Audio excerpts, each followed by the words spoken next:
Aqueles terrenos vastos e escalvados que se estendiam entre o Mosteiro dos Jerónimos e a Torre de Belém, junto daquela praia do Restelo, de onde largaram no século XV de Vasco da Gama, durante mais de um ano, milhares de operários, de técnicos e artistas portugueses, demolindo o feio para construir o belo, arrasando o inútil para pôr em seu lugar uma verdadeira síntese de Portugal no passado e no presente, ergueram tenazmente, amorosamente, esse prodigioso monumento das nossas virtudes e do nosso préstimo, que foi a exposição do mundo português. A maravilhosa exposição foi inaugurada a 23 de junho de 1940 pelo português mais digno de tal ato, o Sr. General Carmona, Presidente da República Portuguesa. E a seu lado estava o homem que a tornou possível, verdadeiro arquiteto do Portugal de hoje, novo e eterno, Salazar, e o Ministro das Obras Públicas, Engenheiro Duarte Pacheco, a quem coube a honra de a edificar, assistido pelo Comissário-Geral Dr. Augusto de Castro, pelo Engenheiro Saio Melo e pelo Arquiteto Cotinelli Telmo. Os antigos terrenos transformaram-se na soberba Praça do Império, com a sua fonte luminosa e os seus jardins. De todos os lados se erguiam pavilhões de risco sóbrio e digno, de uma originalidade e de um gosto incontestável. Os olhos deslumbravam-se com as perspectivas imprevistas, com a pureza das linhas, com o equilíbrio dos volumes. Ao cinema português, cumpria prolongar no tempo e no espaço a magnífica, fixando-a num filme que servisse para matar as saudades dos que a viram e para a mostrar aos que não puderam vê-la. Foi o que o cinema procurou fazer, lamentando não dispor de mais amplos recursos que lhe permitissem traduzir fielmente a par das formas, a cor, a alegria e a imponência da exposição de Belém. Todas as inúmeras obras de arte que a compunham não eram unicamente feitas de matéria, também eram feitas de espírito e tinham uma alma, a própria história de Portugal. E essa história, a mais bela de todas, foi novamente contada ao povo por meio de alegorias e de símbolos. Um dos mais grandiosos era sem dúvida o monumento ao infante Dom Henrique, autêntico padrão erguido ao gênio da raça. Nós demos ao mundo novos mundos, lembrava aos visitantes uma das legendas do pavilhão de honra. E o interior do pavilhão, em redor de um átrio decorado com as bandeiras de todos os municípios portugueses, continha uma sala de recepção ornada de tapeçarias de alto preço, uma sala de honra onde se evocavam as mulheres célebres da tradição portuguesa, desde a padeira de Aljubarrota à Soror Mariana, e um teatro de concepção moderníssima.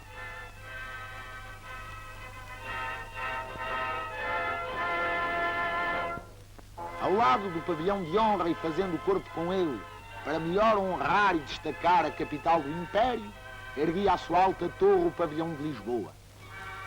Um dos seus mais belos aspectos exteriores é o pátio, em que um baixo relevo estilizava a arquitetura em presépio da cidade rainha do Ocidente. O átrio do pavilhão de Lisboa foi consagrado a São Vicente, patrono da capital, em cujas armas figuram os dois corvos heráldicos do santo.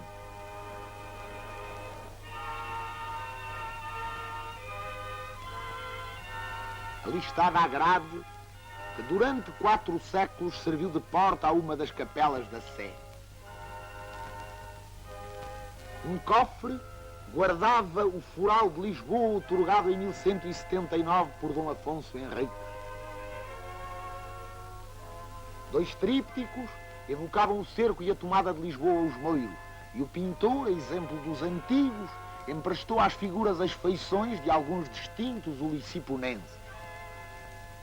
A evolução do aspecto da cidade podia seguir-se através de gravuras, painéis de azulejo e de modelos reduzidos cheios de verdade.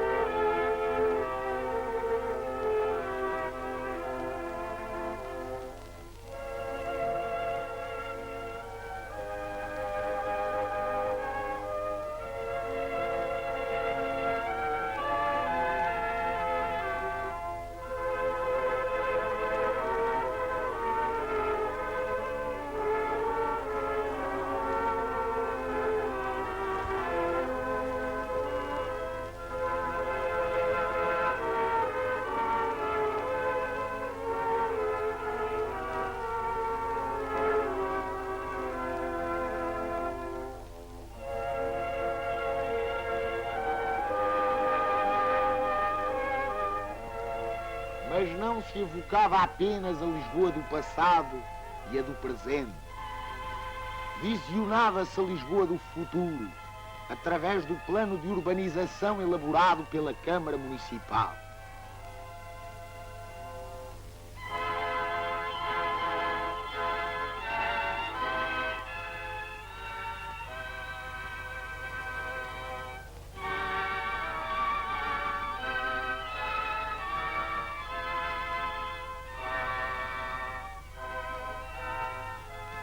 E as obras já feitas, que ali se documentavam, garantiam que tal plano não ficará apenas em projetos vagos.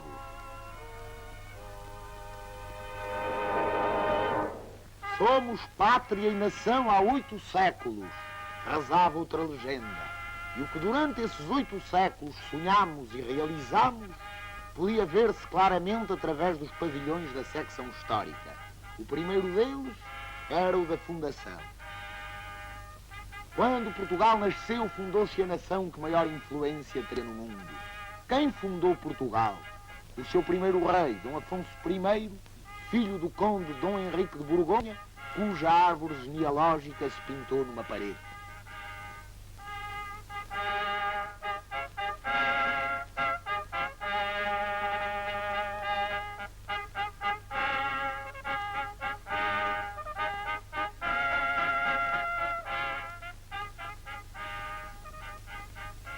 Um busto que se supõe do século XII.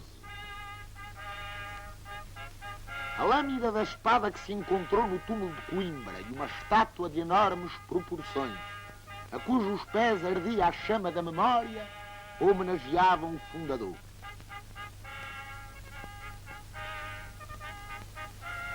Na galeria, as estátuas de 2 grandes auxiliares de Dom Afonso Henriques, do Alvim Paz e o arcebispo de Braga, Dom João Peculiar.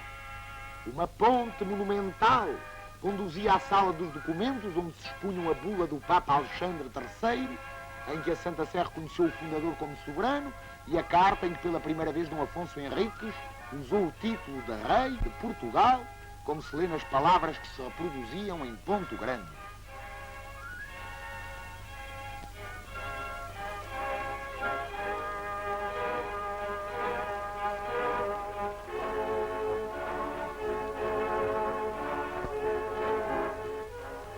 Ao centro da sala dos castelos estava o modelo do castelo de Guimarães. Na sala das batalhas oferecia-se a visão de Lisboa Moira, com os seus minaretes e azoteias.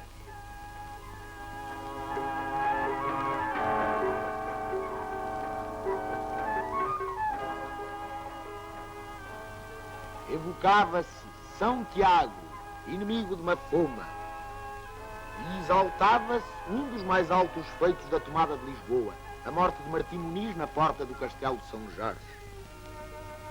As ordens militares serviam de introito ao pavilhão da formação e conquista. De fronte da Domus Municipalis de Bragança, o mais antigo dos nossos municípios, um mapa luminoso mostrava as fases da formação de Portugal.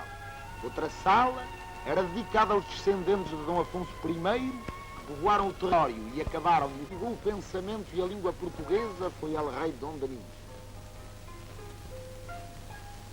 Ai flores do verde pinho, cantava o rei trovador. E fundou a Universidade de Lisboa, uma das mais antigas da Europa, em 1290. E deu o primeiro impulso sério à agricultura do reino, pelo que mereceu o cognome de Rei Lavrador. E à marinha, plantando o pinhal de Leiria, foi, como diz o poeta, o semeador de naus a haver. Sua mulher foi a Rainha Santa Isabel, cujo túmulo em Santa Clara de Coimbra ali se reproduziu. E um baixo relevo evocava os milagres da sua caridade. Rainha Santa de um país cristão, porque Portugal foi sempre cristão. A Batalha de Alado lembrava-se na sala dos últimos reis da dinastia de Borgonha, Dom Afonso IV, Dom Pedro e Dom Fernando, bem como a aliança luso-britânica de 1353.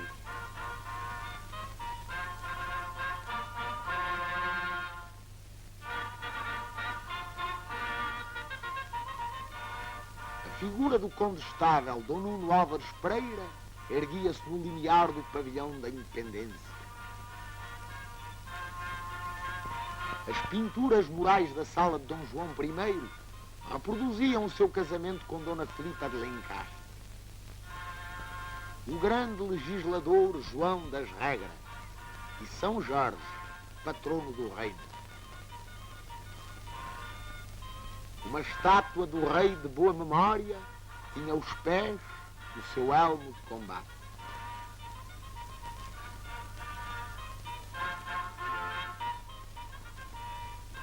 E sob um renque de bandeiras de avis e do condestável, entrava-se na rotunda evocativa de Aljubarrota, a batalha em que se consolidou a independência de Portugal.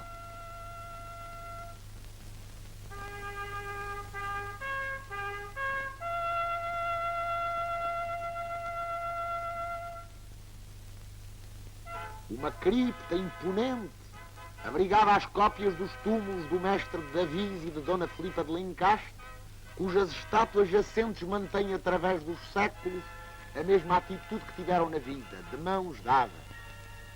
Antes dos descobrimentos portugueses do século XV, imaginava-se o mundo de uma forma fantasista e supunha-se o mar povoado de monstros, inviolável. Quem passar o cabo não, ou voltará ou não, dizia o povo. Mas os marinheiros portugueses, afrontando todos os perigos e sem temer nenhum mistério que não fosse divino, passaram além do mar nas suas frágeis naus e caravelas. À ínclita geração de altos infantes, filhos de Dom João I, coube o descobrimento das terras ignoradas. E foram desvendando novas ilhas e novos continentes, guiados pelos astros e com o favor dos astros. Evocava-se no pavilhão dos descobrimentos a escola de Sagres, os diversos tipos de navios usados naquelas antigas e aventurosas viagens, os nomes e os retratos dos descobridores.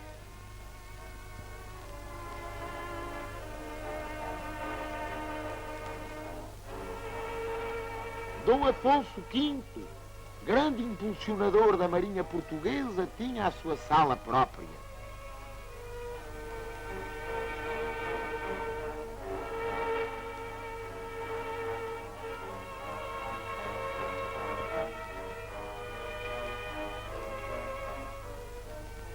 E havia a sala de Dom João II, o príncipe prefeito, em cujo reinado se celebrou o Tratado de Tordesilhas. E evocavam-se a viagem de Diogo Cão na costa e no interior da África e as de Bartolomeu Dias, o primeiro que dobrou o Cabo das Tormentas e Pedro da Covilhã.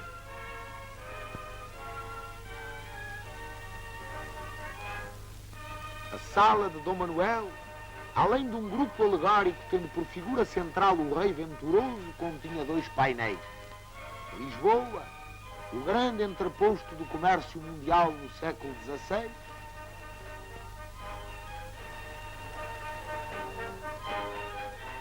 e a embaixada enviada ao Papa Júlio II.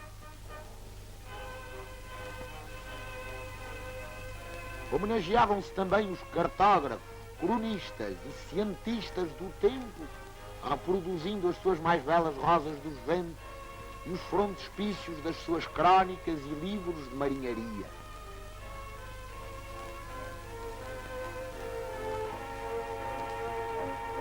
Os portugueses haviam atingido pelo seu esforço heroico apogeu, senhores das terras sim, senhores dos oceanos, e depois de evocar Fernão de Magalhães, primeiro navegador que deu a volta ao mundo, glorificava-se Camões e a sua epopeia eterna, os Lusíadas.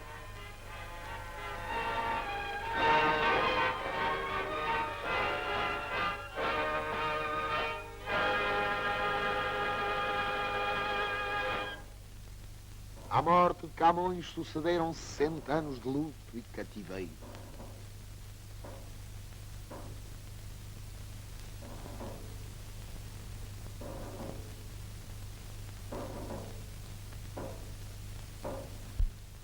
Mas em 1640, a independência que o prior do Crato procurara em vão defender na Batalha de Alcântara recuperou-se graças ao esforço de portugueses de lei, de que Dona Filipa de Vilhena é o exemplo magnífico. Os conjurados de 1640 triunfaram em toda a linha, do norte ao sul de Portugal, e proclamaram rei o Duque de Bragança.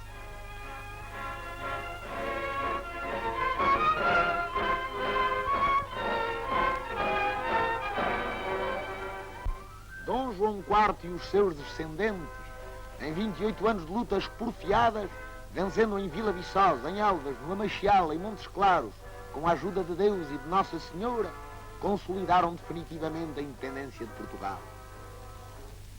Mas século e meio depois, nova ameaça pesaria sobre nós, as invasões francesas, e novamente o invasor era derrotado e expulso nas linhas de Torres Vedras. Os tambores funéreos fora vitoriosamente, alegremente à carga.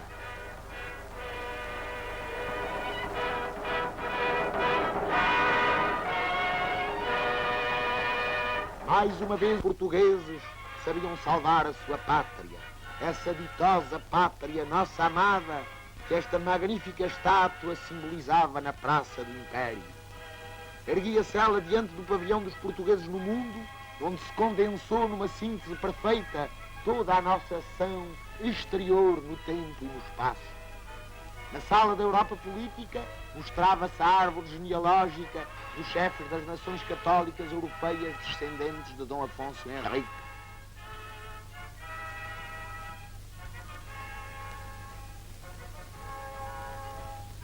E os retratos das princesas portuguesas que foram rainhas no estrangeiro. Santo António, grande taumaturgo português, pregando num púlpito, abria a sala da Europa religiosa, onde estavam os retratos do Papa português João XXI e dos santos portugueses.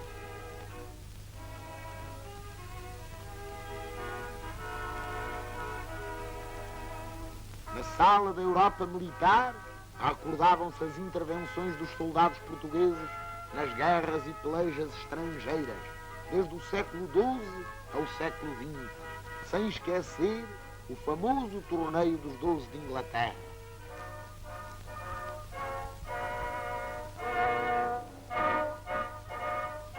Até à Grande Guerra e à Guerra de Espanha. A cultura portuguesa que teve repercussão internacional, os domínios da anatomia, do ensino, da poesia, da música, da pintura, etc., era evocada noutra sala. A sala de Marrocos continha grandes ampliações do ceitil, primeira moeda europeia usada no tráfico com os naturais, uma estátua de Dom Pedro de Menezes, primeiro governador de Ceuta, a tomada de Arzila segundo as tapeçarias de Pastrana e uma visão panorâmica das fortalezas que os portugueses estabeleceram no norte de África.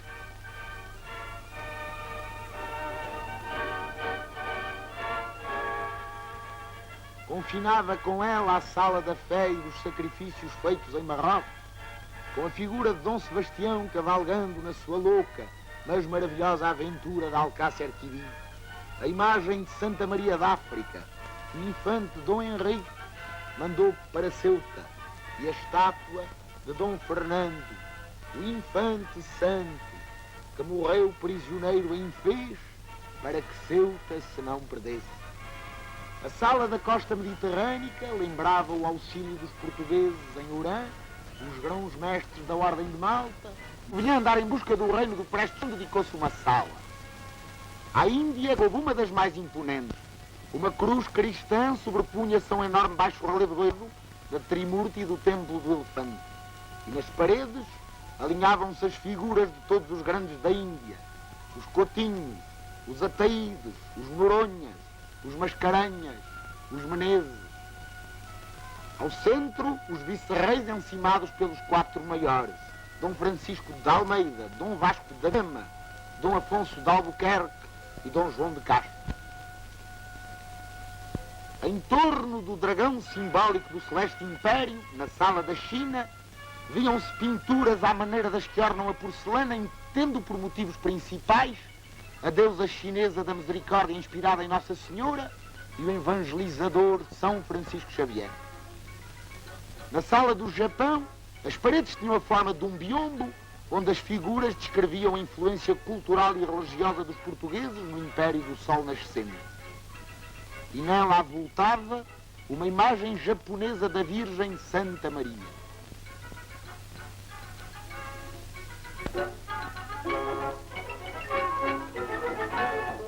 Também destacou a interpretação da atividade portuguesa nas ilhas da Oceania.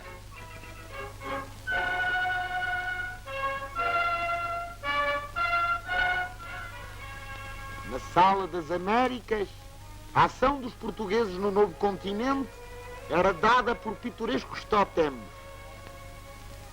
por um grande livro com os nomes dos nossos exploradores, por uma síntese da história do Brasil colonial até Dom João VI.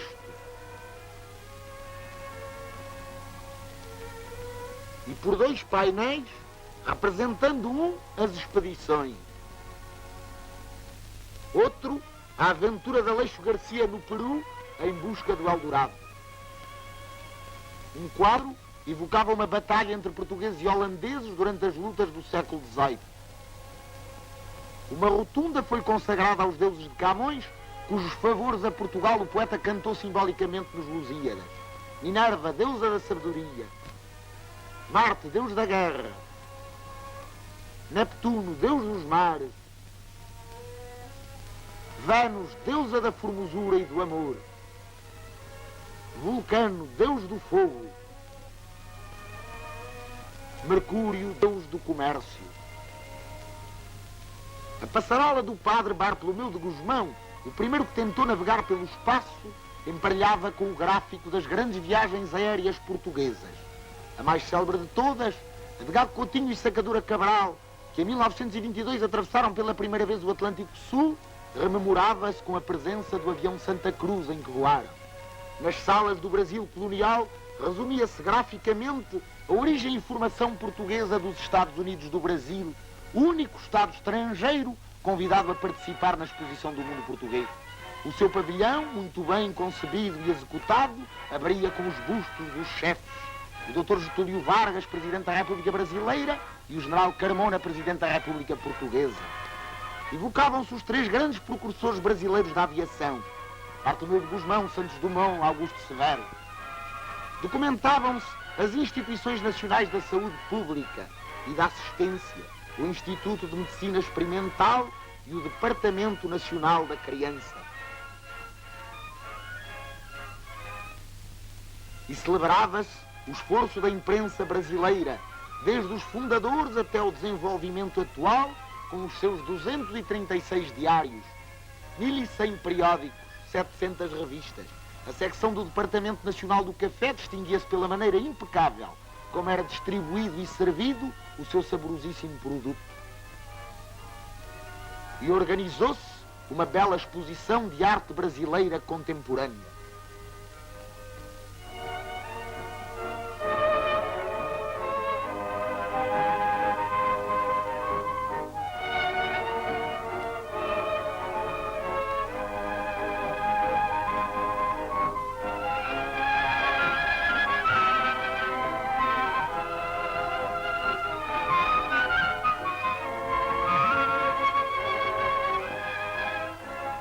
Também se expunham alguns soberbos exemplares de pedras preciosas oriundas do subsolo riquíssimo do Brasil. Mas a mais preciosa de todas as pedras preciosas que se expunham era, sem dúvida, o diorama deslumbrante do Rio de Janeiro e da Baía de Guanabara, que a imagem de Cristo domina do alto do Corcovado. No pavilhão da colonização, apresentava-se e exaltava-se o esforço português de dilatação do Império e da fé durante 5 séculos. Baixos relevos e medalhões inspiravam-se em diversos motivos. A instituição das capitanias, a fundação da fortaleza da mina, a criação do sistema de feitorias, Lisboa, metrópole do novo Estado marítimo e colonizador. Uma série de salas era dedicada às riquezas da África e da Ásia. Um biombo lindíssimo, inspirado na expansão portuguesa no Oriente e no Extremo Oriente, era a peça central de uma das salas.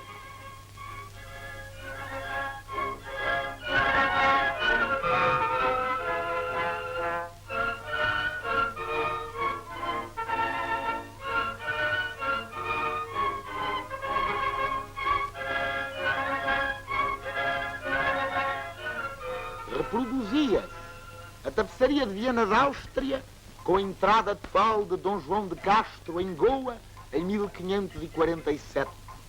Outras salas eram dedicadas à política indígena e à política administrativa dos portugueses no ultramar. Duas árvores alegóricas lembravam os grandes administradores do Império Colonial Português, uma até o século XVII, outra do século XVII até os nossos dias. Um gráfico construído ilustrava a recepção dos portugueses na corte do rei do Congo.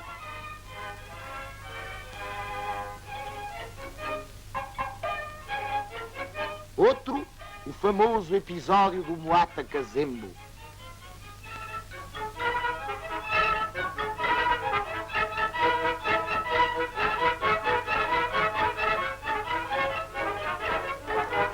Ao fundo da sala da política dos limites, via-se o mundo dividido pelo meridiano de Tordesilhas e as entidades que participaram no tratado. O Papa Alexandre VI, os reis católicos, Dom João II e Duarte Pacheco Pereira. Evocavam-se as lutas militares, as guerras angolanas do século XVII, o combate de Chaimite e os demais combates da ocupação no século XIX. O panorama atual da ação colonial portuguesa era dado por gráficos mostrando a construção de estradas e feitorias, o ensino, as missões, os serviços sanitários, os transportes terrestres, marítimos e aéreos, as vias de comunicação e transmissão, tudo o que tem alcançado o prodigioso incremento depois do Estado Novo.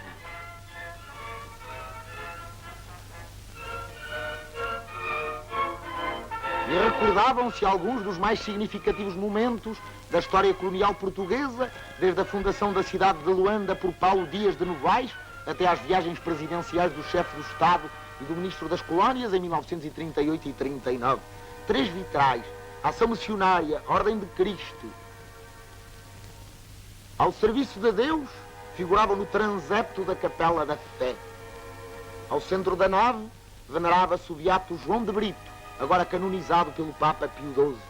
E a mesma fé, e a mesma cruz que guiou os portugueses de 400, conserva-se lídima em todo o território onde flutua a bandeira portuguesa, como bem o mostrava a Igreja das Missões, erguida no centro colonial da exposição, e onde todos os dias os indígenas vindos propositadamente dos 4 cantos do Império ouviam missa. A piedosa obra das missões era salientada em 2 dioramas: venham a nós os pequeninos e as irmãs de toda a gente. E irmãs de caridade continuavam ao vivo a sua ação humaníssima, ensinando os negros do centro colonial que os visitantes podiam ver, vivendo a sua vida cotidiana, no ambiente e nas habitações apropriadas. Fulas e mandinhos da Guiné tocavam, trabalhavam, escreviam em árabe,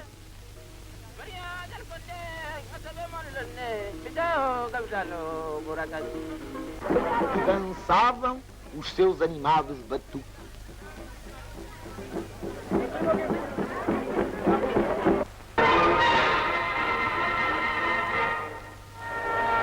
Vemos uma família de Timor descendo da sua habitação lacustre.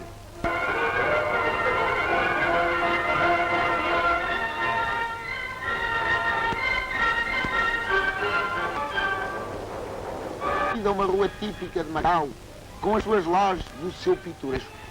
E os visitantes podiam ouvir uma cantora macaísta, autêntico tipo de beleza exótica, e ver como se esculpem arcas de cânfora, e apreciar outros exemplares da arte sino-portuguesa, oriundos da Península de Macau, a nossa colónia do Extremo Oriente. Diversos pavilhões se consagraram a cada uma das nossas províncias da África, à arte indígena, à caça, etc.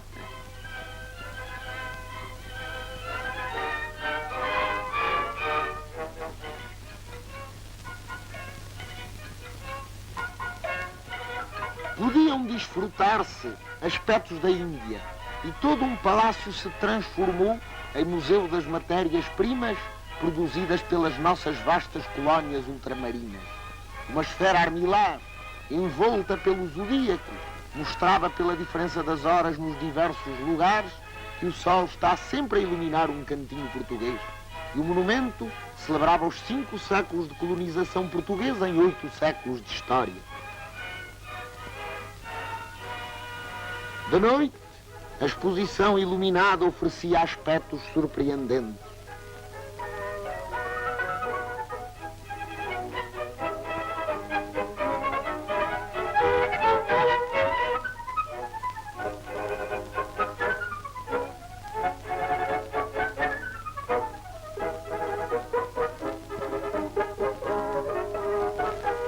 E o comissariado da exposição organizou uma série de serviços ativos, impecáveis e de distrações que atraíram o público de Lisboa, de todo o país e mesmo do estrangeiro. Enquanto o resto da Europa se debatia numa guerra incruenta, a festa jubilar de Portugal oferecia a todo o mundo o exemplo da nossa disciplina e da paz que soubemos merecer.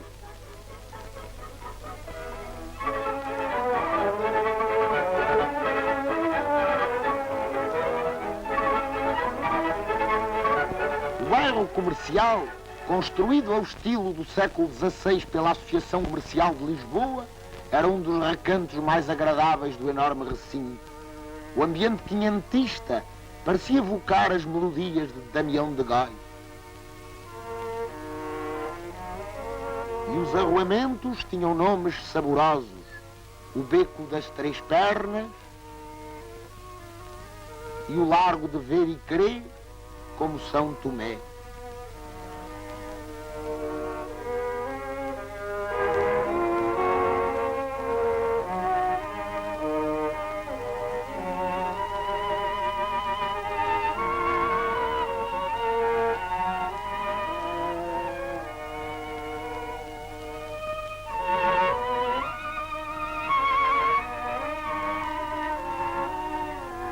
A Santo António, tão venerado pelos lisboetas, se consagrou uma casa com o seu nome.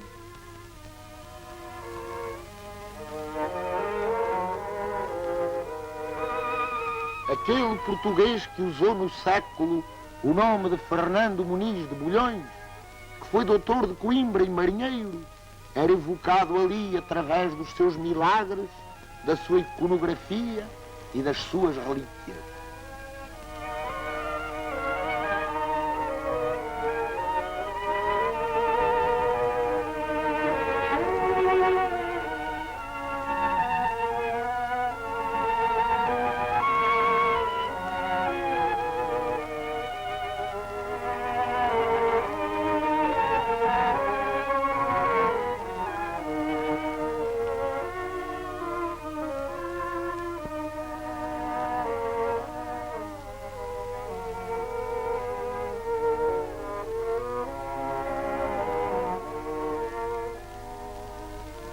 A Espanha enviou expressamente à exposição as relíquias do nosso passado que guarda em seu poder e que se expuseram nos Jerónimos.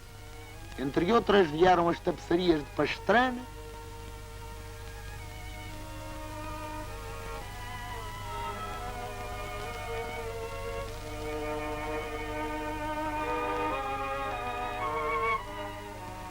a estátua de bronze da Imperatriz Isabel de Portugal, mulher de Carlos V,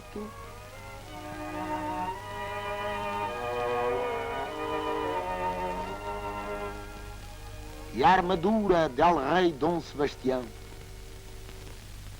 Pavilhões especiais se dedicaram aos correios e telégrafos, aos portos, aos caminhos de ferro.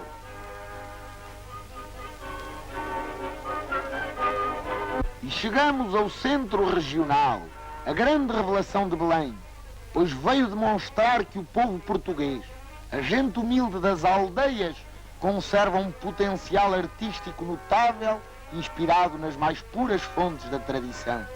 A arquitetura exterior, mantendo as linhas tradicionais, apresentava soluções renovadoras. O plano e organização do centro regional devem-se a António Ferro, diretor do Secretariado da Propaganda Nacional.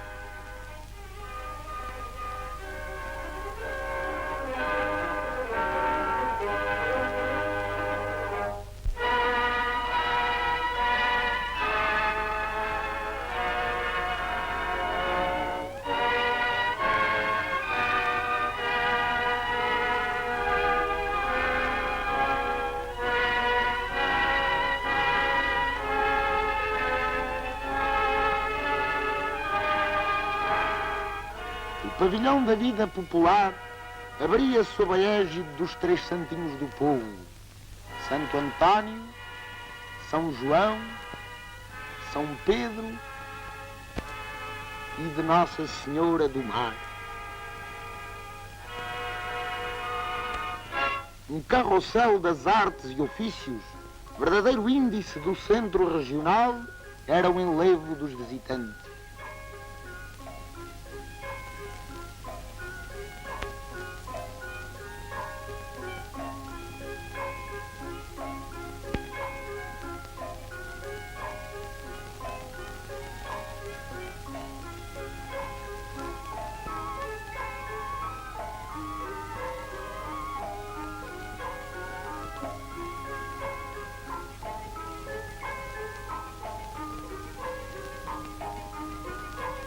E nas paredes da sala do prólogo inscreveram-se as mais delicadas quadras populares interpretadas pelo desenho.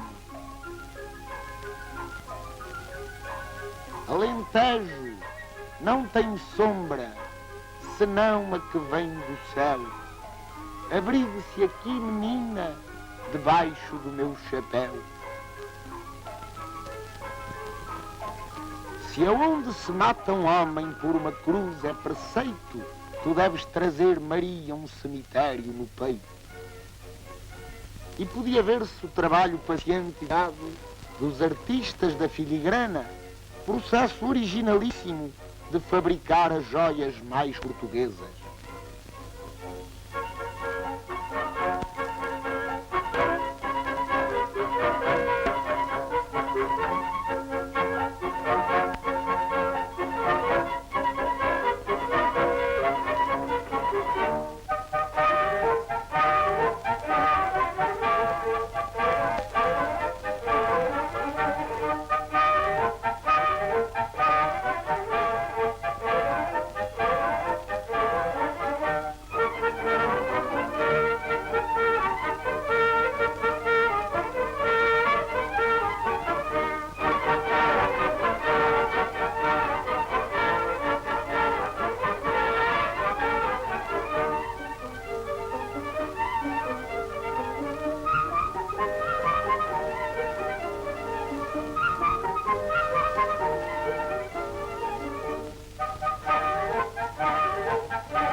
Redes de pesca, de que têm a leveza e a transparência.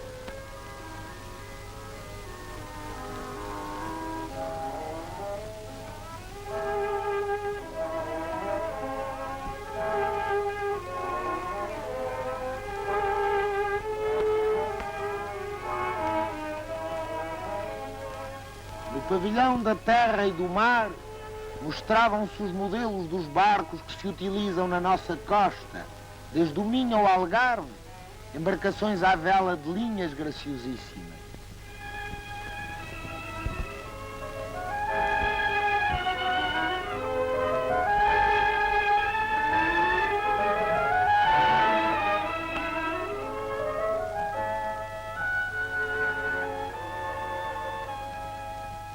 Um gráfico indicava as zonas de pesca do país e a importância de cada uma. As redes lembram as rendas que rendilheiras de Vila do Conde, da Madeira e de Peniche faziam à nossa vista, movendo os bílaros com inexcedível perícia.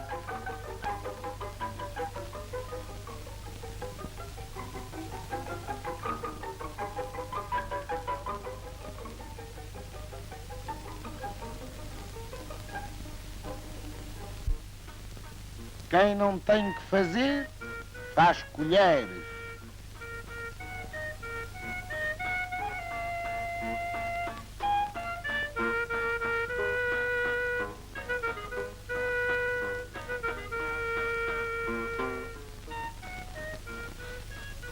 No mostruário viam-se artísticos trabalhos em chifre. E havia a sala da religião, com as promessas, os andores, os bentinhos, as imagens votivas que o povo oferece às senhoras da sua devoção. Todas elas se mostravam dentro de conchas marinhas, como em nichos, desde Nossa Senhora do Cabo até Nossa Senhora da Atalaia.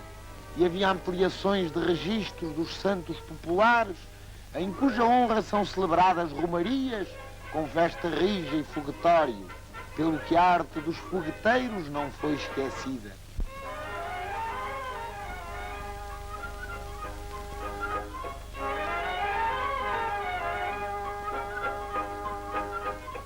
O pavilhão das artes e indústrias abria com um friso de candeias, lanternas, círios e outros objetos de iluminar para uso profano e religioso.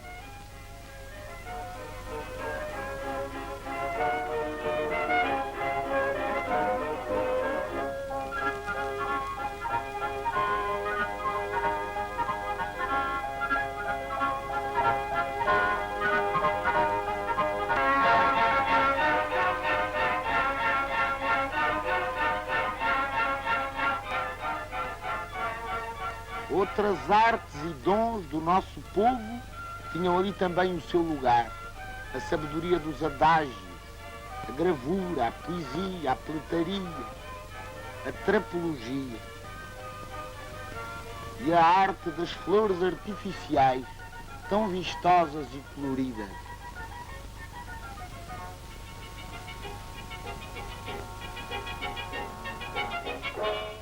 E a arte das cereeiras, que fazem velas com ornatos em relevo e as pintam por suas mãos.